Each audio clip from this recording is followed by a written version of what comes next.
will you please talk about the rumor discussions about you and Mark Few had tried to get a game going at a neutral site? We talked about it. It just didn't work out. Was it testing protocol, anything like that? 2 or 3 things. Today we're flying to North Carolina to play tomorrow night. After the game, we're going to fly from North Carolina back to Houston. We would have had to left Friday to fly to Salt Lake, play Saturday, fly from Salt Lake back to Houston, and then leave Tuesday to fly to Tampa, Florida, play Wednesday and fly from Tampa back to. So that's just, if you play somebody, you just like to have. Oh, hang on. Coach, I'm sorry, you got muted. Can you unmute yourself, please? Sorry, I'm not sure what happened there.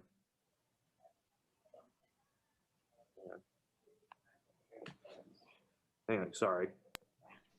Here he is. Here it is. Yeah.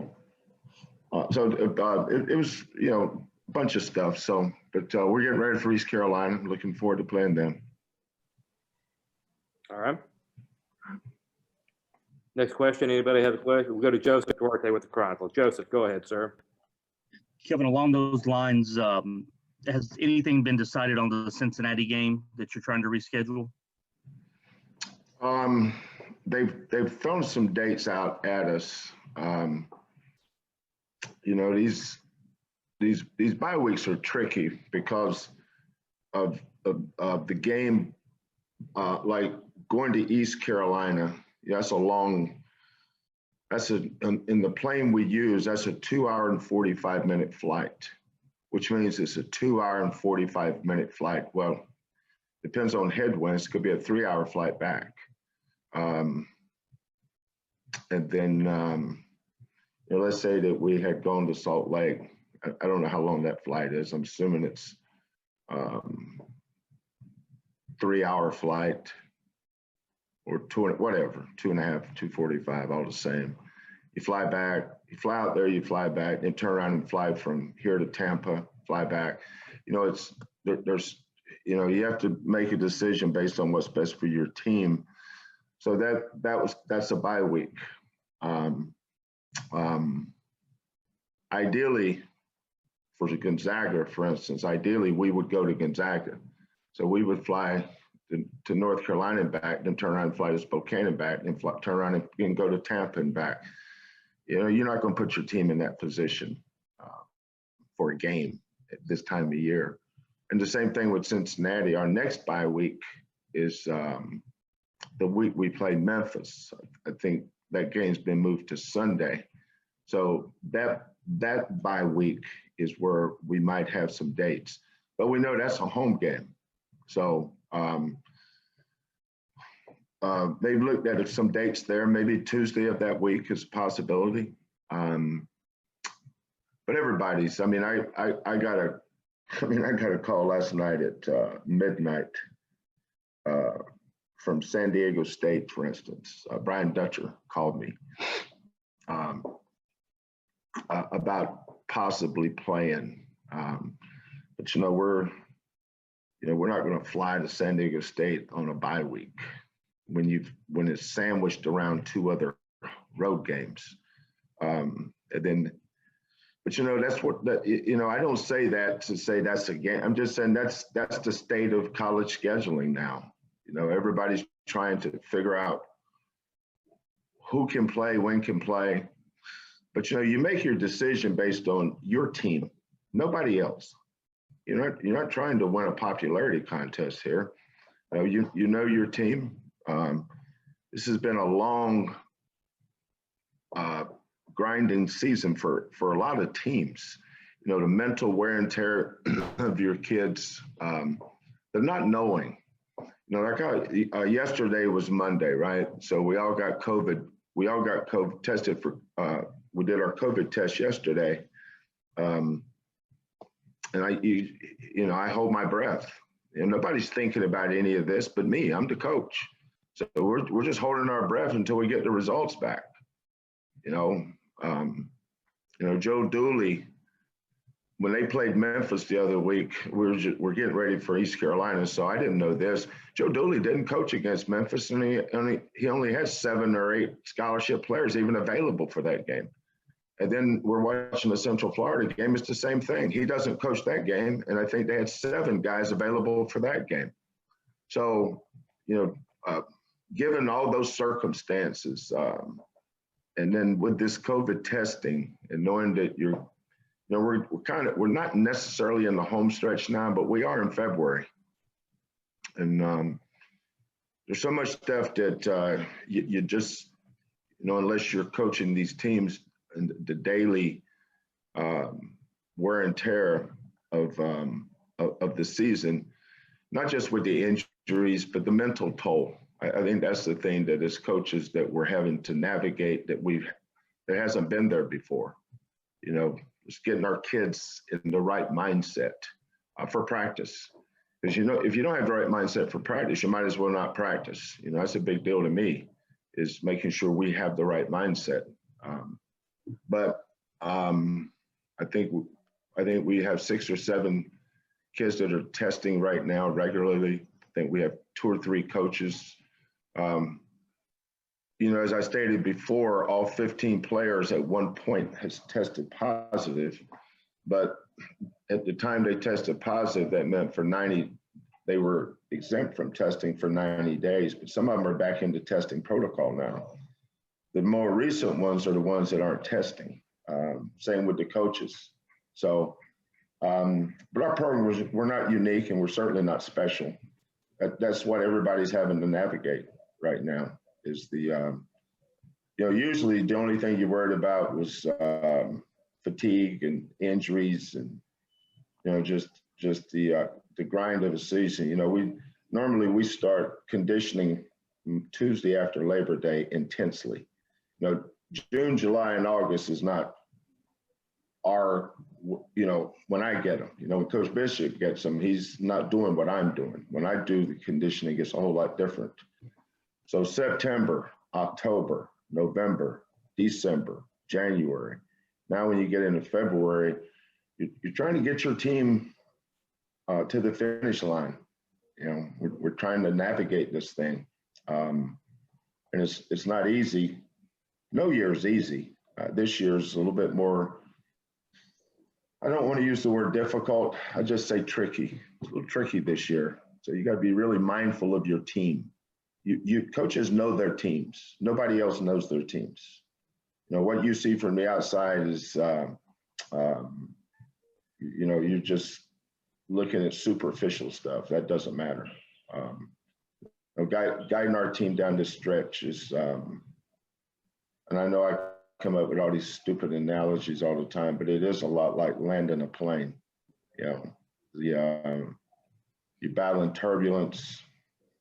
You're battling, sometimes it's even engine failure. Landing gear won't go down. Something. It's always something, but you got to land it. You got to land the plane, and that's what we're trying to do. Just to double check, just given that there are so few days left, and you want to maximize stuff from a home game standpoint, do you feel like this week will be a true bye week for you, that there's no way, even from, to mess with things to get a home game? Do you feel like you won't play this weekend at all?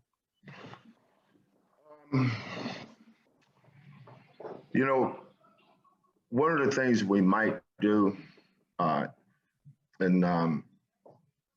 talked to the conference office yesterday. Brian Thornton replaced Nate Pomaday as the commissioner. Not commissioner, but our liaison to the commissioner for basketball. And, one of the things that we're thinking about is adding maybe an NAIA school or Division II school, just so our guys that haven't had a lot of minutes this year, like Kieran Powell, Cam, J1, some of those guys, we may add a Division II school, NAIA school, because we can. I mean, we lost 2 games. We replaced Alcorn State with basically Alabama. Our schedule back in June, July looked pretty good. we had LSU at home. We're going to Alabama. We've got South Carolina at home. We're playing at a tournament in Charleston with Tennessee, Florida State, Seton Hall, Oklahoma State, Penn State. You know, everything we do schedule-wise is very strategic. You know, we want to play a good, solid, resume-building non-conference schedule, and we had one, and then it got blown up. And then even the games that week we had, who was it? I think it was Sam Houston State, Rice, Alabama. All those games got blown up. So you're allowed to play 27 games.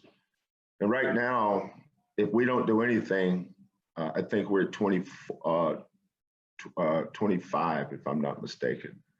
So we have 2 games that we can add. And so I'm thinking about, you know, and I got the idea from the University of Maryland. University of Maryland played Wingate a couple of weeks ago. I thought, yeah, that's a pretty good idea. Now, the Gonzaga thing was real. You know, we just had to make a decision there. You know, it just didn't work out. But we wanted it to work out. I mean, it would have been great for us. I don't know if it would have been great for Gonzaga, but it would have been great for us because just to show us where we were. It's a no-lose situation for us. I mean, if they go smack us, then so what? We go win, good, fine. But you know, it's just an opportunity game. It just didn't work out. But what may work out for us is to play a Division II NAIA school. We're looking at 2 or 3. We haven't signed a contract. Don't even have. We've got some schools that there's so many Division II NAIA schools that have only played 5 or 6 games. And for us, is I'm not sure who would play in that game, but you do it with if we can add a game, why wouldn't we play it at home in a situation like that? Just kind of makes sense to us. But we'll see. You know, they may pop up and say, well, Cincinnati can play you at home Saturday. Then we would do that. But this is that kind of year. You know, everything's on hold. It's day to day. You know, I was talking to Brian last night. You know, he's the thing with him and Gonzaga didn't work. I said, why don't you call Gonzaga? He said, we did. It didn't work out. His didn't work out with them. I think Gonzaga was trying to hold out and play somebody else. But, you know, it's day to day. You know, scheduling right now is just, I've never seen anything like it. And hopefully we don't ever see anything like it again. But no complaints. It is what it is. We all have to roll with the punches here and do the best you can to get this plane landed. So, yeah. There's still a bunch of balls in the air for us on this weekend. The only thing for sure is my focus right now is not scheduling the game Saturday. It'll schedule itself. My focus right now is to we got to fly to North Carolina this afternoon. So my focus is to have a great preparation day to day and get my kids in the right mindset to go play East Carolina Wednesday night. We'll go to Mark Berman, please, 526. Mark, go ahead. Hey, Kelvin, how are you? Can you talk about playing East Carolina, given where you're at, top of the conference, given where they're at the bottom? That means nothing. That's like talking to you with your baseball cap on and your baseball cap off. What difference does it make? I'm still talking to Mark Berman, right? You know, we're playing East Carolina. I haven't mentioned where they are, and I don't mention where we are. It's our next game. Most important thing for us is a mindset. You know, our discipline, our attention to detail, our leadership, point guard play, things that we emphasize. It's no different. We don't approach anybody any different than anybody else. If you come and watch us practice and you watch my approach to practices, it doesn't matter who we play. So that's kind of insulting in a way to even ask me that. It wouldn't matter if we played, if we were playing Gonzaga Wednesday night. Our preparation is not going to be any different. It's our next game. That one counts as much as any other one. What's our record in the conference, Jeff? 10-1. Okay, we're 10-1. Okay, right. This next game is an opportunity to go 11-1, and to do that, we've got to find a way to guard Jason Gardner. This kid had 29 points and 19 rebounds on us last year. You know, we couldn't guard him in a phone booth. So we got to figure out how we're going to guard him. Tremont Robinson is much improved. He had 29 against South Florida. Joe Dooley coaches his butt off. I mean, they do some really good stuff. I spent the last hour or so just watching their actions, and they run good stuff, and they've got a finisher. Now he struggled for a while with all the COVID stuff, but the last two games he had 21 against Central Florida, and then he was 11 for 16 from the field, 26 points against Tulsa. So he's a load, and this is our third year guarding him, and I've seen that kid since high school. He and Nate Hinton played on the same AAU team loaded out of North Carolina. So I've always been a big fan of Jaden Gardner. He's a really good player. In hindsight's obviously 2020. The guy that should have been the preseason player of the year probably should have been Jaden Gardner, just looking at what his individual accomplishments were. But that's what our focus is just focused on getting a good game plan together on how we want to attack him and contain him if we can, and then do the other stuff we do. Our culture is our culture. I got time for a couple more questions, guys. We'll go to Daniel Gotera from KHOU. Daniel, go ahead, please, sir. Coach, given all the stuff that you mentioned off the top, how gratifying, I don't know if it's more gratifying this year than others, but that this team is coming together at a time when we're going to land this plane, like you say. I mean, you guys are playing at a high level now, and you're playing your style. Everybody's bought in. How gratifying is that for you right now? No, that's a good point, Daniel. And sometimes, you choose what you want to focus on, I guess. But I love this team. I love going to practice with them. These kids play so hard and they practice so hard. I can't tell you how proud and happy I am with DeJon Jarreau. He's been kind of our tip of our spear. Most people will assume that our most valuable player is Justin Gorham. And Justin play certainly speaks for itself. I love everything about Justin, his character, the kind of person he is, his leadership. But our most valuable player has been let's split that in two categories. Our most indispensable player certainly has been DeJon. We don't have anybody else who can do what he can do. Now, the guy that I see in practice every day that's coming along, I think he's going to be a good player, is Jamal Shedd. Jamal has kind of turned a corner for us. His games get more mature. But DeJon has learned to knock on wood here. He was a guy I always felt like I needed to put a bridle on and put a saddle on him and break him. But he's playing well within himself. He's finding people. He's defending at a high level. I'm just real pleased with DeJon, and it trickles down. I told our young guys yesterday. I just stopped practice and I said, Tremont, Jamal, Kieran, J1, all those guys are freshmen, and they're all going to be freshmen next year. Reggie, we've got a lot of guys coming back. Fabian was doing something at practice yesterday, and I said, you guys realize that this group has embraced our culture.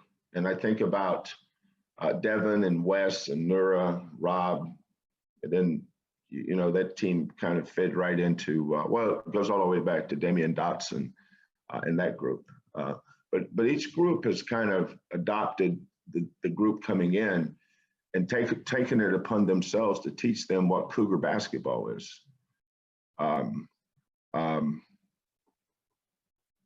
But that group with Galen and Corey, Armani, Breon, and then the group last year, you know, we only had the one senior with Chris, and look at Chris's senior year.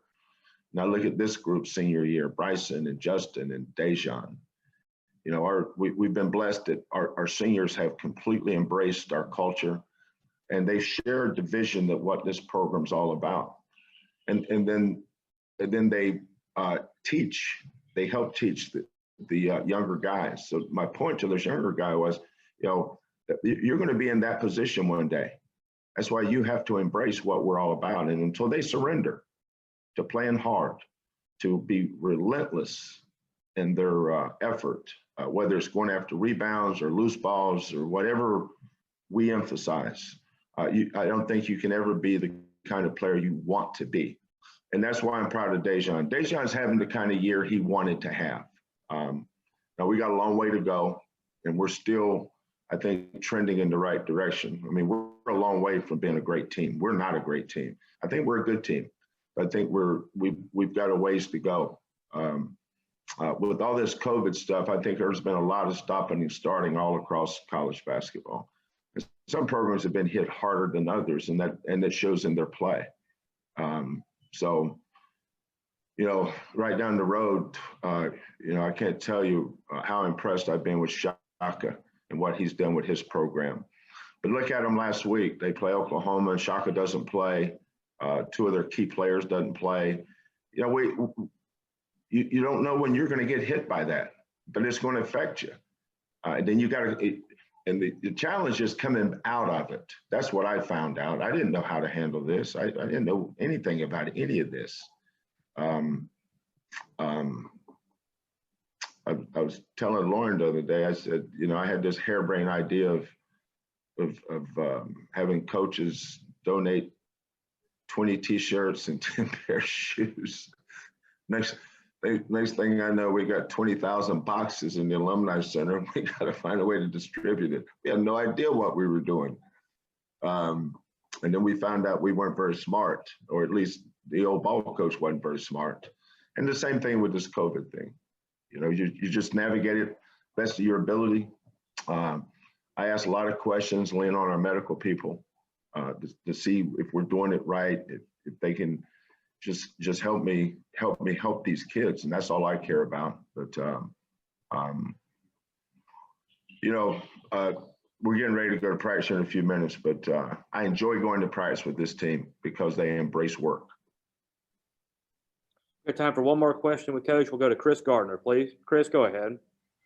Coach, have you already received word from East Carolina about their negative test results? We received it before you leave? I think the thing we learned from South Florida, Chris, is don't get on the plane until we have the results of the test.